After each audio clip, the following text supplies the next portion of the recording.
మన ప్రధానోపాధ్యాయులు మంజుల మేడం గారికి, ఇన్ఛార్జ్ మేడం ఉమా మేడం గారికి, మరియు నాతోటి ఉపాధ్యాయులకు, పిల్లలకు అందరికీ కూడా ముందస్తు సంక్రాంతి శుభాకాంక్షలు.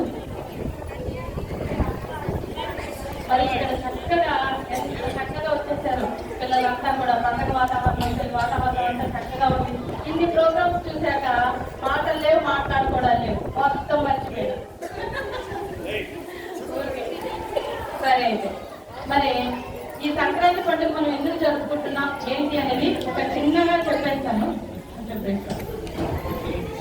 మరి మన భారతదేశం అనేక సంస్కృతుల యొక్క కలయిక, భిన్నత్వంలో ఏకత్వం, అనేక మతాలు, అనేక కులాలు, సంస్కృతి సంప్రదాయాలు చక్కగా మేళవించినటువంటి మన భారతదేశంలో జరుపుకునేటువంటి ప్రతి పండుగ కూడా ఏదో ఒక మంచి విషయాన్ని మనకు తెలియజేస్తూ ఉంటుంది.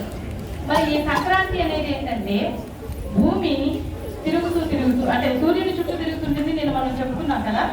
మరి భూమి తన చుట్టూ తాను తిరుగుతూ సూర్యుని చుట్టూ తిరిగేటప్పుడు సూర్యకిరణాలు భూమి మీద పడేటటువంటి దిశను బట్టి ఆయనాలు రెండుగా చెప్పుకుంటున్నాం, ఉత్తరాయణం, దక్షిణాయనం. మరి సూర్యుడు మకర రాశిలోకి ప్రవేశించేటప్పుడు మకర సంక్రాంతిగా చెప్పుకుంటూ అందులోనూ ఉత్తరాయణంలోకి ప్రవేశించేటటువంటి దానిని ఉత్తరాయణం గాను మకర సంక్రాంతిగా చెప్పుకుంటూ ఉన్నాం. మరి ఈ ఉత్తరాయణం విశిష్టత ఏంటి అంటే ఉత్తరాయణం 6 నెలల పాటు ఉంటుంది, దక్షిణాయనం 6 నెలల పాటు ఉంటుంది. ఈ ఉత్తరాయణంలో 6 నెలల పాటు దేవుళ్ళకి పగలట, దక్షిణాయనం 6 నెలలు కూడా దేవుళ్ళు నిద్రించేటటువంటి వాళ్ళకి రాత్రి ఉంటుందట.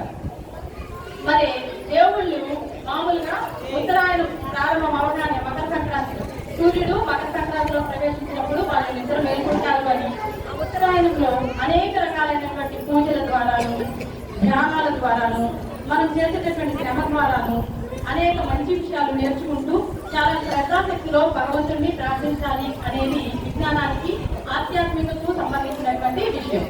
మరి ఇంకొక విశిష్టత ఏంటంటే పూర్వకాలంలో అనేక వృత్తులు ఉండేవి కావు, వ్యవసాయమే ప్రధాన వృత్తిగా ఉండేది. మరి ఆ వ్యవసాయాన్ని ప్రధాన వృత్తిగా చేసుకున్నటువంటి రైతులందరూ కూడా ధాన్యాన్ని పండించినటువంటి ఆ ధాన్యాన్ని ఇంటికి తీసుకొచ్చేటటువంటి రోజుగాను ఆ ఇల్లంతా కూడా సిరి సంపదలతో, ధాన్యాలతో తొలగుతూ ఆ గోమాతల యొక్క సబడితో చాలా ఆహ్లాదకరంగా ఉండేటటువంటి వాతావరణం. అంతేకాకుండా ఆ పిండి వంటలతోనూ అలాగా చాలా ఆహ్లాదకరంగా రైతులందరూ కూడా చాలా ఆనందంగా ఉండేటటువంటి సమయం కనుక వాళ్ళు జరుపుకునేదిగా ఇంకొక విధంగా చెప్పుకుంటూ ఉన్నాం. అంతేకాకుండా ఈ సంక్రాంతి యొక్క విశిష్టత ఏంటంటే రైతులు పండించినటువంటి ఆ ధాన్యాన్ని ఇతరులకి కొంత దాన రూపంలోను, పక్షులకి, జీవకోటి, సకల జీవకోటి కూడా ఆనందంగా ఉండాలి, ఆరోగ్యంగా ఉండాలి అని జరుపుకునేటటువంటి పండుగగా ఈ సంక్రాంతిని చెప్పుకుంటున్నాం. మరి అందరూ కూడా ఈ సంక్రాంతిని చక్కగా జరుపుకొని ఆ భగవంతుని ఆశీస్సులు పొందుకోవాలని మనసారా ఆకాంక్షిస్తూ థ్యాంక్ యూ, ధన్యవాదాలు.